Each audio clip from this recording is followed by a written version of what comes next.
अपराध की अंधेरी गलियां। बंबई की चकाचौंध भरी जिंदगी के पीछे छिपी एक सच्चाई थी जो सिर्फ उन लोगों के लिए खुली थी जो इसकी हरी गलियों में कदम रखते थे। दिन में यहाँ अमीरों की गाड़ियां दौड़ती थीं और रात में अपराधियों की दुनिया बसती थी। इसी अंधेरे का हिस्सा था राजेश, एक साधारण चेहरा लेकिन उसकी आंखों में एक गहरी चालाकी थी। राजेश का बचपन गरीबी और तंगी में बीता था। उसके पिता एक मामूली मजदूर थे, लेकिन वह अपने बेटे को अच्छी तालीम दिलाने का सपना देखते थे। परंतु राजेश को हमेशा आसान और तेज तरीकों से पैसा कमाने की चाहत थी। वह पढ़ाई से दूर भागता, दोस्तों के साथ वक्त बिताता और धीरे धीरे छोटे अपराधों की दुनिया में कदम रखता गया। शुरुआत में जेब कतरी और छोटे मोटे चोरी के काम करता, लेकिन उसकी भूख बढ़ती गई। एक रात जब वह अपने पुराने दोस्तों के साथ बैठा था, उसने सुना कि बंबई के सबसे बड़े कारोबारी सेठ धनराज के घर पर करोड़ों की दौलत है। यह सुनकर राजेश के दिमाग में एक योजना बनने लगी। उसके दोस्त विजय और समीर भी उसकी तरह ही अपराध की दुनिया में थे। दोनों राजेश के साथ काम करने के लिए हमेशा तैयार रहते थे। सेठ के घर की सुरक्षा बहुत तगड़ी है, विजय ने कहा। वहां सेंध लगाना कोई आसान काम नहीं है। आसान काम से कोई बड़ा आदमी नहीं बनता, राजेश ने मुस्कुराते हुए जवाब दिया। हमें एक बार ठीक से प्लान करना होगा। अगर हम ये काम कर गए तो जिंदगी में कभी पीछे मुड़कर नहीं देखना पड़ेगा। योजना की शुरुआत। राजेश ने अपने दोस्तों के साथ मिलकर सेठ धनराज के घर की पूरी जानकारी जुटाई। सेठ के घर के चारों ओर ऊंची दीवारें थीं और सुरक्षा गार्ड हर वक्त मुस्तैद रहते थे। घर के अंदर सीसीटीवी कैमरे लगे हुए थे और हर कमरे में अलग अलग सुरक्षा ताले लगे थे। यह एक मजबूत किला था जिसे भेदने के लिए एक शानदार योजना की जरूरत थी। राजेश ने सबसे पहले सेठ के घर के नौकरों पर ध्यान दिया। उसे पता चला कि सेठ का एक नौकर शंकर कई सालों से उनके घर में काम कर रहा था और परिवार का भरोसेमंद आदमी था। राजेश ने शंकर से दोस्ती करने की सोची और धीरे धीरे उसके करीब आ गया। कुछ महीनों में ही वह शंकर का अच्छा दोस्त बन गया। शंकर ने राजेश को बताया कि सेठ के घर में सुरक्षा की असली कुंजी सेठ की बेटी प्रिया के पास होती है। प्रिया एक सॉफ्टवेयर इंजीनियर थी और उसे तकनीक की गहरी समझ थी। वह खुद घर के सुरक्षा सिस्टम को मॉनिटर करती थी।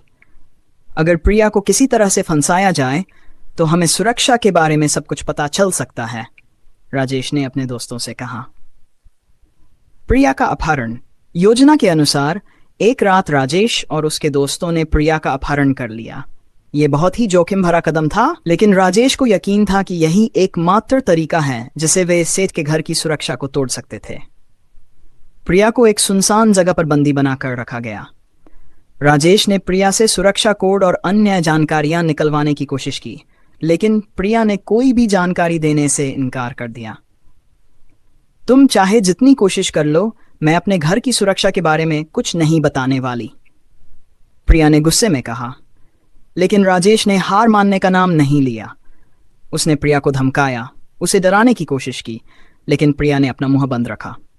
राजेश अब समझ चुका था कि प्रिया से जानकारी निकालना आसान नहीं होगा। दूसरा रास्ता। जब प्रिया से जानकारी नहीं मिली तो राजेश ने सोचा कि अब उसे दूसरे तरीके से आगे बढ़ना होगा। उसने प्रिया के कंप्यूटर को हैक करने की योजना बनाई। उसके दोस्तों में से समीर एक अच्छा हैकर था। समीर ने प्रिया के लैपटॉप में सेंध लगाई और कुछ ही देर में उसे वह सारी जानकारी मिल गई जो राजेश को चाहिए थी। प्रिया के कंप्यूटर में सेठ के घर की सुरक्षा प्रणाली का पूरा नक्शा था। वहां से उन्हें सारे कोड, कैमरे की पोजीशन और सुरक्षा गार्ड के शेड्यूल के बारे में पता चला। अब राजेश को सिर्फ एक सही वक्त का इंतजार था। यह कहानी की शुरुआत है। अब सब कुछ राजेश के हाथ में था।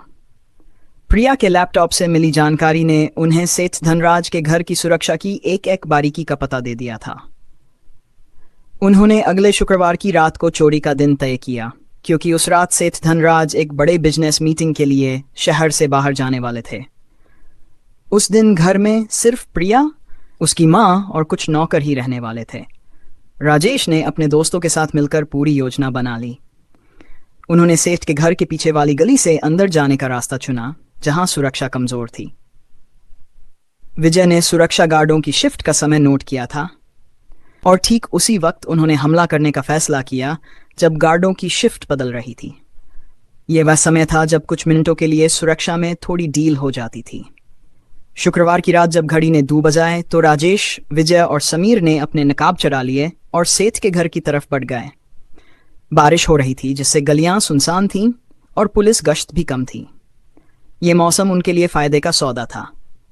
याद रखना, हमें कोई गलती नहीं करनी है, राजेश ने धीरे से कहा।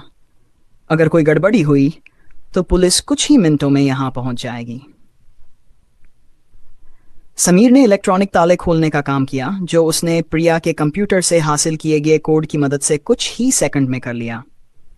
घर के अंदर दाखिल होते ही उन्होंने कैमरों को बाईपास कर दिया ताकि उनकी हरकतें रिकॉर्ड न हो सकें। खजाना मिलने की उम्मीद। घर के अंदर कदम रखते ही तीनों ने अपने दस्ताने चढ़ा लिए और सबसे पहले उस कमरे की ओर बढ़े जहां से धनराज ने अपने कीमती सामान को रखा था। यह वह कमरा था जहां करोड़ों की ज्वेलरी, नकदी और दस्तावेज थे। समीर ने दरवाजे का ताला खोलते हुए विजय की ओर देखा और धीरे से मुस्कुराया। हम जीतने के बहुत करीब हैं, विजय ने फुसफुसाते हुए कहा। दरवाजा खुलते ही सामने एक बड़ी सी तिजोरी थी। तिजोरी के पास पहुंचकर राजेश ने एक बार फिर से वही कोड डाला जो उन्हें प्रिया के कंप्यूटर से मिला था। कुछ ही क्षणों में तिजोरी का दरवाजा भी खुल गया। वहां नकदी के बंडल, सोने के गहने और कीमती हीरे पत्थर रखे हुए थे। यह वही पल था जिसका राजेश को कई महीनों से इंतजार था। यह सब हमारा है, राजेश ने तिजोरी के अंदर झांकते हुए कहा। विजय और समीर ने जल्दी जल्दी सब कुछ अपने बैग में भरना शुरू कर दिया। तीनों के चेहरे पर खुशी थी, मानो उन्होंने अपनी जिंदगी का सबसे बड़ा सपना पूरा कर लिया हो। लेकिन उनकी खुशी ज्यादा देर तक नहीं टिक सकी। जैसे ही वे तिजोरी से सब कुछ निकाल रहे थे, तभी अचानक एक अलार्म बज उठा। अलार्म की आवाज ने तीनों को झकझोर कर रख दिया। यह वह अलार्म नहीं था जिसे वे बंद कर चुके थे। यह अलार्म किसी और सिस्टम से जुड़ा हुआ था जिसका उन्हें कोई अंदाजा नहीं था। राजेश ने घबराकर इधर उधर देखा, लेकिन अब बहुत देर हो चुकी। घर की सारी लाइटें जल उठी और गार्ड्स अलर्ट हो गए। जल्दी निकलो यहां से, राजेश चिल्लाया। विजय और समीर ने जल्दी जल्दी अपने बैग उठाए और तीनों भागने लगे। परंतु उनके भागने से पहले ही पुलिस की गाड़ियां घर के बाहर आ चुकी थीं। वे अब फंस चुके थे। राजेश ने अपनी बंदूक निकाल ली और गार्ड्स को डराने की कोशिश की, लेकिन पुलिस ने उन्हें चारों ओर से घेर लिया था। पुलिस का सामना, हथियार फेंक दो और अपने हाथ ऊपर कर लो, पुलिस इंस्पेक्टर की कड़क आवाज आई। राजेश, विजय और समीर ने देखा कि उनके पास अब कोई रास्ता नहीं बचा था। वे अगर लड़ते तो मारे जा सकते थे और अगर सरेंडर करते तो जेल की सजा निश्चित थी। कुछ देर तक तीनों ने एक दूसरे की ओर देखा और फिर धीरे धीरे राजेश ने अपनी बंदूक जमीन पर रख दी। विजय और समीर ने भी अपने हथियार फेंक दिए। पुलिस ने तीनों को तुरंत गिरफ्तार कर लिया। यह वह रात थी जब राजेश ने सोचा था कि वह अपनी जिंदगी की सबसे बड़ी चोरी करेगा, लेकिन यह वह रात बन गई जिसने उसकी पूरी जिंदगी को तबाह कर दिया। अंतिम सच्चाई। पुलिस की गिरफ्त में आने के बाद राजेश ने महसूस किया कि अपराध का रास्ता कभी भी सही नहीं हो सकता। वह जितनी जल्दी अमीर बनने की चाहत में था, उतनी ही जल्दी उसकी जिंदगी बर्बाद हो गई। प्रिया को पुलिस ने बचा लिया और सेठ धनराज ने राजेश और उसके साथियों के खिलाफ कड़ी कार्रवाई की। उन्हें लंबी सजा सुनाई गई। क्राइम की तह तक जाने वाली सच्ची रिपोर्टिंग। अगर आपको क्राइम की गहराई में जाकर सच्चाई जानना पसंद है तो हमारे चैनल को लाइक और सब्सक्राइब करें। हमारी क्राइम सीरीज का हिस्सा बने। हर एपिसोड में रहस्य, रोमांच और वास्तविकता का तालमेल। चैनल को सब्सक्राइब करें और हमारे साथ इस यात्रा का हिस्सा बने। सेक्स, नए अपडेट्स के लिए नोटिफिकेशन ऑन करें ताकि आप किसी भी नए एपिसोड या खबर से चूके नहीं। सब्सक्राइब करने के बाद नोटिफिकेशन बेल जरूर दबाएं। सच्ची घटनाओं से सीखें। हर स्टोरी से कुछ सीखने का मौका मिलता है, तो जुड़े रहें हमारे साथ और चैनल को सब्सक्राइब जरूर करें।